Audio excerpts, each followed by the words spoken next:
YCP social media activist Paleti కృష్ణవేణిని గురజాలలో న్యాయమూర్తి ఎదుట హాజరుపరిచారు. విచారణ జరిపిన న్యాయమూర్తి ఆమెకు 14 రోజుల రిమాండ్ విధిస్తూ ఆదేశాలు జారీ చేశారు. దీంతో ఆమెను గుంటూరు జైలుకు తరలించారు.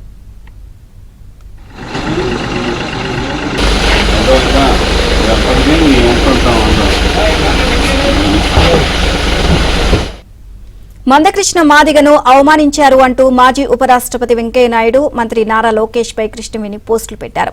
దీంతో ఆమెపై కేసు నమోదు చేసిన దాచేపల్లి పోలీసులు నిన్న అరెస్ట్ చేశారు.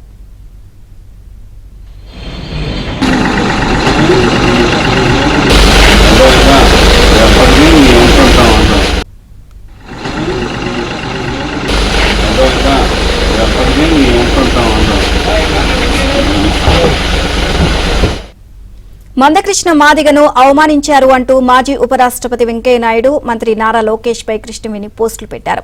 దీంతో ఆమెపై కేసు నమోదు చేసిన దాచేపల్లి పోలీసులు నిన్న అరెస్ట్ చేశారు.